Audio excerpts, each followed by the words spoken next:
baax téel micro baa ngi noonu yaroo baax nag yow da ngaa tardé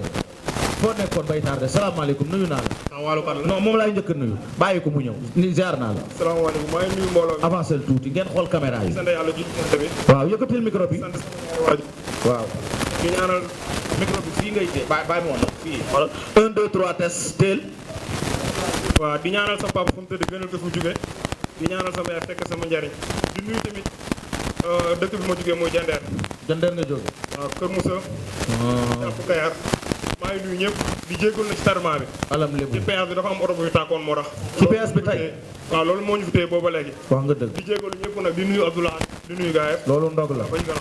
acca nuyul waaw asalaamaaleykum maa ngi leen di nuyu ñëpp jaatu jaxaay waaw jaatu jaxaay nuyu waa jaxaay bu baax a baax waa Kër Massar nuyu waa Yëmbal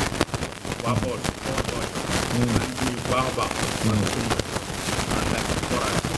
maa ngi woo ci combat bu baax a baax siyaar ñëpp nag nuyu sama yaay bu baax yaa ngi ci ba nekk nii maa ngi ci jaxaay jaxaay yaa ngi si ñaata combat quatre combat ñaata victoire 3 victoire benn défaite benn match nul benn match nul yow yaa ngi ci ñaata combat ñaata victoire 4 benn défaite Soleil Gaynde moo daan sama premier combat Soleil Gaynde rek kan la daan yaa ngi ci ba nekk nii Kër Moussa écurie Ndao Gueye écrit daawu gi Kër Moussa ok yéen ñaar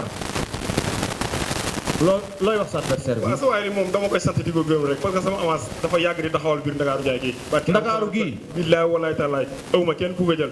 parce que le 3 bi passé sama combat seetaan nga ko waaw maa mujjee bëri journée Jandeer production bi bien sûr Ablaye Diakhaté voilà man xam nga awma leen loo xamante ni lu may taxawal man dañ maa yónni yàkkamte ma man gox moo may topp moo tax dañ maa yónni yàkkamte man awma lu may taxawal ci làmb dama ñëw prouvé rek dem sama yoon barke alxuraan karim njool mi déggoo li ma la wax kii tawuma Babacar barke Serigne Touba déglu ma pare dégguma kii maa ko man fuuf xamu la non non kii xaw ma mais ndax nga ne yaa ko mën fuuf xam nga fuuf kon ko dàq bëre mu ko gën a tar bi bu bëre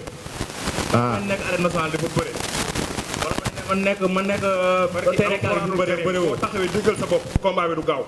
du dëgg sama bopp barki Serigne Touba yow boo xam ne man ma dóor a nga daanu barki alxuraan karim mënu maa dóor ma daanu maam Seera Fall maa la dàq bëre téeméeri junni yoon billaay walaay taalaay taxawal dëggal sa bopp ma jàpp maa la dàq bëre téeméeri junni yoon sama tur loolu du garal la dàq bëre man ñi ma bëri ñëpp xam sama tur wala dama lay duma dama lay daan barki Serigne Touba Mbacke ragalu ma la mën naa la jox sa sama tur yow yow ñi moo taxaw xanaa man lamb da ngay entraîné gëm sa bopp maa la dàq daam diw ko dama ragal lool billaay walaay taalaay su ma la jàppee dama lay entraîné barki ba jour bu sumee ko man ak yow dina xam ko entraîné ko ak say supporter sa loxo na nga ko téye nag déedéet sa loxo sinon man maa la bu doole déedéet na ko téye barki alxuraan karim non non bu leen yegg foofu sa loxo na nga ko téye waaw waxtaan leen lay rek dóor bul dóor yow na ko doole téeméeri junni dóor ay mbëri TikTok ngeen mbëri TikTok ngeen maa ngi si yow TikTok moo leen boole ci lamb yow naa gis TikTok waaye man gisoo déggoo li ma la wax TikTok moo leen boole ci lamb mais ñun dañ ñëw dafa xew ñuy topp ndax yow kenn xamul gani yow kenn xamuma ku la xam ah kon la jël sama avance ku la xam barki ni mu jaay seraan nga ma de sama lamb moo xaw a kii rek ma sa lamb moo xaw a lan gars yi ñoo may daw barki Seydina Mohamed 2 combats la benn victoire benn nul yow su barki alxuraanul karim 2 combats te yëpp dëngëj la barki Seydina Mohamed billahi wallahi taala barki Seydina 2 combats la am combat la am 2 combats nga am kii ne 4 am kii 2 combats la am barki alxuraan c'est la mujj ba dama ko door ba am kii dégg rek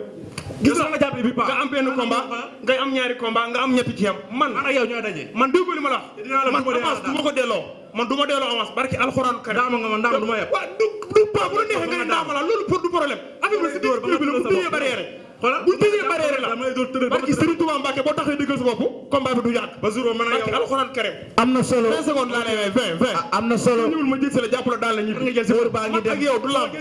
barki alxuraan karim du lamb wooteel yow war na alxuraan karim du lamb maa ngi wooteel borom jaxaay waaw maa ngi woo waa Kër Massar gépp waaw waa Daaru Salaam waa Lalinguer waa Maam Dior ah waa Jaxaay gi ma nekk waaw di woo Tafa bu baax a baax ne ko xam nga lamb ji na si jàpp waaw di woo Lay Sila waaw di woo ñoom Baye Abdog xam nga ñoom Bas ñoom Cheikh di leen woo ci lamb ji bu baax a baax waaw di woo sama mag xam nga Ibou Ndiaye waaw jël doom tuddee ma ko xam nga kooku rafet na la ci yow waaw di ko woo bu baax a baax di woo sama mag jaajëf jëmba maa ngi koy woo bu baax a baax jaajëf waaw di woo ñëpp nag di woo bool yi waaw dina wax ne lamb ji seen lamb la ngeen ñëw jàpp si di ñaanal ñi fa am combat ñëpp xam nga yàlla may leen ndam waaw ndax ñun moom Bawol la ñuy tiitaroo quoi dëgg la waaw acca wooteel yow ñëpp nag wooteel man moom maa ngi woo tuddu janderu yëpp alma micro bi kër ma yeeg jandeer yëpp maa leen di woo xam ne seen doom am na combat ku ci mel ni Pape Dieng chaque jour da nga daan jàpp combat bi ngir yàlla na nga ci gën a taxaw jëndal ñu suñu tenk bolog yëpp ngañ demba kii maa ngi man lay ak moom woo du combat waa kër yaa xam njoobentaay njaxate payen njaayeen maa ngi woo ñëpp tund janeero raay ba ma ndox ma di nuyu tamit sama gaay maaral ñu nekk ci bund bi maa ngi nuyu ñëpp wasalaam rendez-vous jaara maa ngi lay woo bu baax a baax jaara Badiane maa ngi lay woo waaw borom Maroc maa ngi lay woo bu baax a baax jaajëf Aïcha